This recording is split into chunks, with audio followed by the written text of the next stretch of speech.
Jennifer Otto.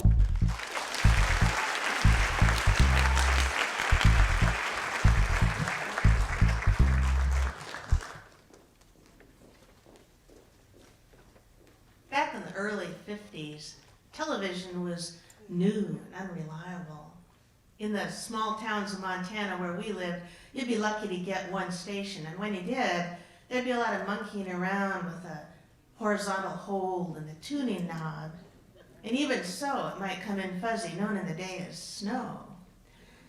We didn't have a television. We had a Bendix washing machine. Had one of those circular windows in the front.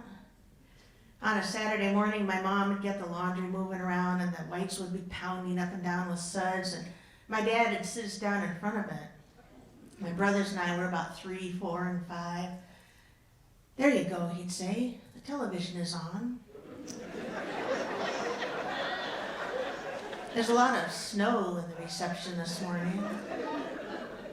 I believed him. You would have too.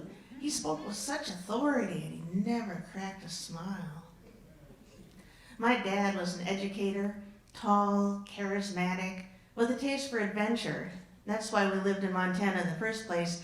After World War II and college, my folks fled the Midwest, escaping a constricted family and social environment, looking for a place where they could make their lives up as they went along. Montana was about as far as they could think of driving before they drove right off the map. Dad spent most of his career as a school administrator, and that came with a lot of moving around. He was never in any confusion about what it was he needed to do to make a school district better. So he'd roll on into town and begin making improvements. He'd keep on making them until he had done everything he could, or until the school board got tired of being improved. And he'd roll on out of town, and we'd roll with him. In my first 10 years in Montana, we lived in Brockton, Edgar, Fromberg, Corvallis, then we moved to the East Coast. My dad's career path came with a price. I was always leaving things behind. I left behind towns and landscapes. I left houses and toys and pets. I left best friends forever. I didn't have a hometown to sink my roots into. My parents knew this well, and so with care and deliberation, they instituted some measures so that my brothers and I would take our roots with us wherever we went. We would sink them deeply into this nuclear family that was to become the center of our existence. We were made to understand because they told us over and over again that every move this family made was an adventure, one of many kinds of adventures we would have together, and that the depth and breadth of experience that they were giving us would serve to make us better people and this family more formidable. They gave us things to bring with us wherever we went. One was our calendar.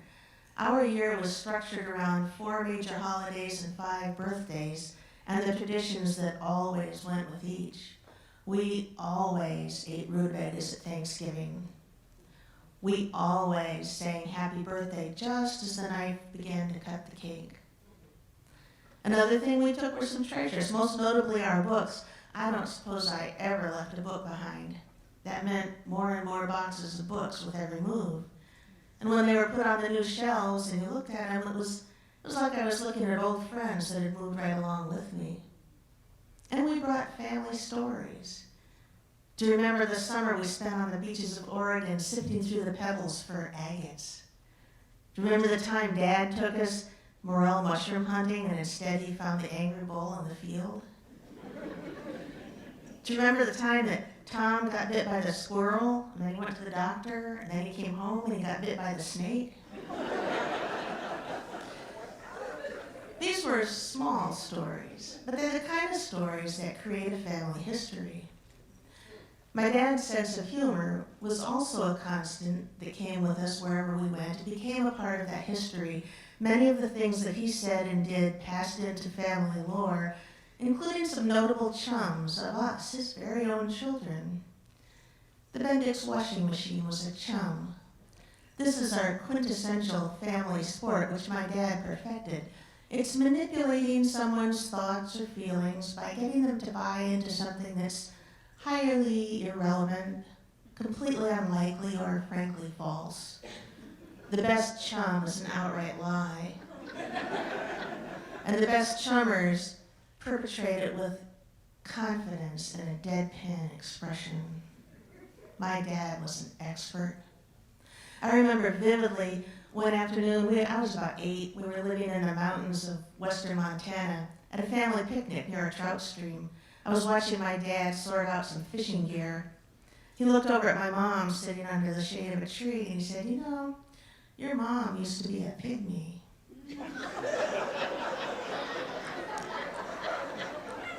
I looked at my mom. "But Dad," I said, "aren't pygmies? I mean, there was my mom, 5'5", white woman, hazel eyes. Dad, aren't pygmies really short, dark people in Africa?" "Yes," he said, "that's true. I kept her in the shade and that made her pale. Then I pulled and stretched on her, that made her tall." I ran right over to my mom. Mom, I said, "tell us some pygmy words." "Riviera," she said. "La plume de ma tante." I was convinced. By the time I was 11 and we moved to the East Coast, it was getting hard for my brothers and myself. Hey there. And so my dad, instead of doing that, he spent more time taking delight in recounting the stories of his successful chums of other people, especially adults. Now, he pulled off a chum with a completely straight face. But when he was telling a story, you could see his trademark one-sided grin, his kind of a lifted eyebrow, and a self-satisfied chuckle. It was about 1954, he said. We were living in Edgar, Montana. That's not too far from the Wyoming border. My buddy Gene and I got hold of a steering wheel from a pickup truck with a steering column still attached. We hauled that thing on down to Yellowstone and parked at Old Faithful. And I took the thing out and planted it near the geyser, close enough to be seen. Then Gene lurked in among the tourists and kept an eye on his watch. When the proper time rolled around, Gene called out, "Let her rip, Hank," and I wailed around on the steering wheel, and the geyser went up. My dad laughed. He said, "You know, there were a couple of tourists who really believed it." I was about 15. We were living in West Hartford, Connecticut, and for a birthday present, my mom gave my dad a week's stay at Otto summer camp for adults. He started in the first day. "Well," he said, "I just let it slip casually to my cabin mates that first night that I'm actually a druid." I didn't say anything else that night, he said, but they asked me questions over the week, and I was happy to answer them. And then on the last day, he said, there I was sitting on the steps of the cabin with a whole crew of adult campers in front of me looking up while I held forth about Druidism, its rites and rituals, its practices, its beliefs, how they'd changed across history, what might be more literal then, that's more symbolic now, things that I knew and things I made up on the spot. "Now that," said my dad, that was a satisfying chum. One hot summer day when he was 51, the year that I turned 27, my dad died. Suddenly, massively, unexpectedly. In those mind-numbing, gut-wrenching days that followed, I found myself asking, can I survive that? And I did, due in no small part to the very fact of that tightly bound, fiercely proud nuclear family that I was a part of. My own grief was a private, burning thing that I held close to my heart and let out in little pieces when I had the strength to face it. My brothers and my mom reacted much the same way, and what gave us the strength to face that grief was the private care that we took with one another, holding who needed to be held. But even more, it was the united public face that we presented to the world this new world without my dad, and the choice we made not to mourn his death, but to celebrate his life. And so we had a party. A big old-fashioned wake of a party with lots of people and plenty to drink. Singapore slings, actually. One of my dad's favorite mixed drinks, which he liked to call Slingapore things. The party went on long and loud, with everybody telling stories of my dad. So many stories that they stepped on one another's words to get the next one in, and that house that he had built with his own 2 hands rang with laughter. I seem to remember there might have been food as well. But it's possible that I may have had 1 or 2 more Singapore things than was strictly useful for complete recall. And I survived. We all survived. And we got stronger. My brothers and I learned to navigate this world without my dad there as a safety net. My mom learned how to be Barbara on her own, something that married young she had never had to be. The first grandchild was born the year after my dad died. And over the next 6 years, my 2 brothers and I produced 6 more. And although we recognized the value of the worldview that we had received because of moving so often, none of us moved any of our children. But they were made to understand, nevertheless, because we told them so, that they were part of something special. This family, which now included husbands and wives and brothers and sisters and aunts and uncles and cousins, that everything this family did together was an adventure, and that the depth and breadth of experience that we were providing for them would serve to make them better people, and this family even more formidable. We told them all the stories. They know about the Bendix washing machine and my dad's life as a druid. We told the stories over and over again so that they would know who my dad was. My own kids, who never met him, call him Grandpa Hank, and they feel like they know not only who he was and what he did, but they feel like they know what he would think about who they are and what they're doing. All those kids bear the legacy of my dad's sense of humor, which would be more likely to elicit a raised eyebrow and a smirk than a hearty guffaw.